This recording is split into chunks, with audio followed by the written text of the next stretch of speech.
Welcome back to Tech Stack for all you tech enthusiasts. This is part 7 of our Laravel 13 series, Subviews. So what is a subview? A subview is a reusable small view file that we can include inside another view to avoid repeating code and keep our application clean and organized. Now, we will create 2 new view files to understand how subviews work. Now let's create our first view file, named employeelist.blade.php. Inside this view, let's add an h1 tag and display employee list.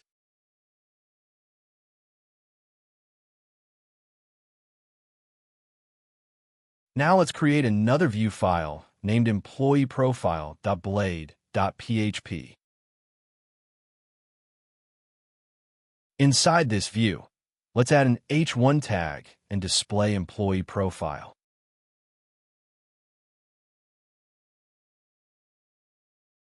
Now let's open the employee controller and create a method called employeeList to return the employee list view.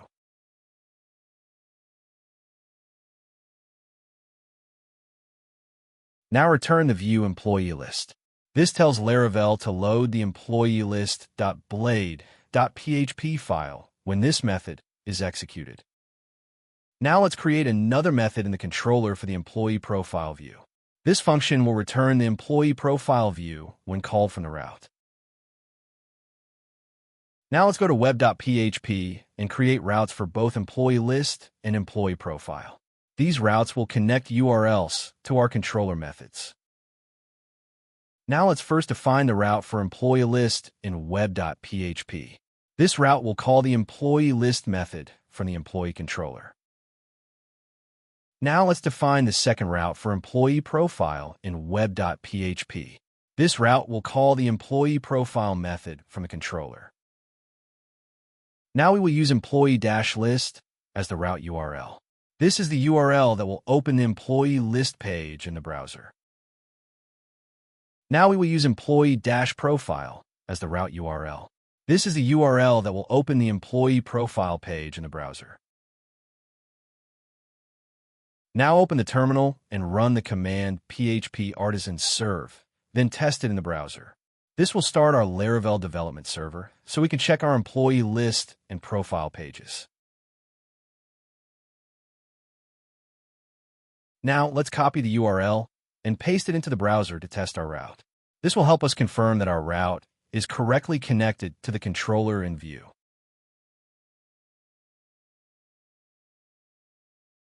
Perfect. As you can see, the employee list page is working correctly.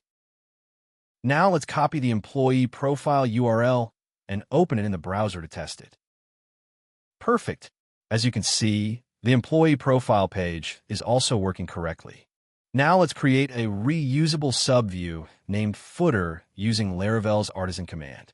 We will use this footer as a subview and include it inside other views to avoid repeating the same code. Notice that because we used layout.footer in the artisan command, Laravel automatically created a layout directory and placed the footer.blade.php file inside it. The dot notation represents folders in Laravel views. So layout.footer means a footer view inside the layout folder. Inside the footer view, let's add an h2 tag and display this as footer. This content will help us identify the footer subview when we include it in other pages. Now let's include the footer subview inside the employee profile page. This will demonstrate how we can reuse a subview in different pages instead of writing the same code repeatedly. Now let's include the footer subview using Blade's include directive. Now use layout.footer inside the include directive. Include directive allows us to insert one view inside another, making our code reusable and easier to maintain. Now let's refresh the browser and see if the footer is displayed on the employee profile page. Oops, it looks like our Laravel server is not running. Let's open the terminal, run php artisan serve, and then test the page again in the browser. Perfect. As you can see, the footer is now displayed successfully. Now let's include the footer subview in the employee list page as well, and then test it in the browser. This shows the power of subviews, where we can reuse the same footer in multiple pages without repeating code. Perfect. As you can see, the footer is now working in both employee profile and employee list pages. Now let's try including footer 1 and see what happens in the browser. You will notice it throws an error. This error is happening because footer 1 view is missing and Laravel is trying to load a file that doesn't exist. To handle this situation, we can use includeIf. This is useful in case any subview is mistakenly deleted or not available. It allows the page to continue working without throwing an error. Now let's go to browser and test it again. No error this time. This confirms that includeIf is working correctly. Even though the view doesn't exist, Laravel safely skips it without breaking the page. Now use includeIf in both pages with the footer and test it again. Perfect. Both pages are working fine without any errors. Now we will create a new subview called layout.header using the artisan command, and we will use it in both pages. This header will be reusable, and we will also pass dynamic data from both pages to this header view. As you can see, Laravel has created the header view inside the layout folder. This confirms that our artisan command worked correctly and the subview is now ready to use. Inside the header view, let's add an H1 tag for the page title. We will pass this title from both employee list and employee profile pages. Now let's open the employee profile view and include the header subview inside it. We will use includeIf to load the header inside this page and pass dynamic data from here. Now let's also include the header subview in the employee list page. This way, both pages will use the same reusable header. Now let's start the Laravel development server by running php artisan serve in the terminal.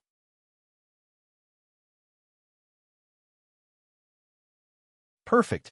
As you can see, the header is now displaying correctly.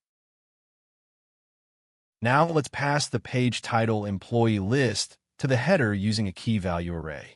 This allows the header subview to receive dynamic data from each page and display a custom title. Now let's remove the static H1 from the header since we are passing dynamic data instead. Now let's update the header view and replace the title with the dynamic variable page. Now let's go to the browser and refresh the page to test our dynamic header.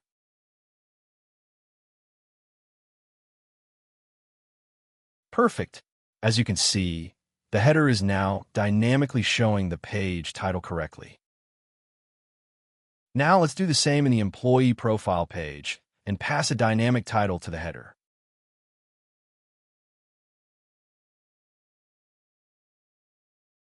This will allow both pages to use the same header, but display different titles based on the data we pass. Now let's go to the browser and refresh the employee profile page to test the dynamic header.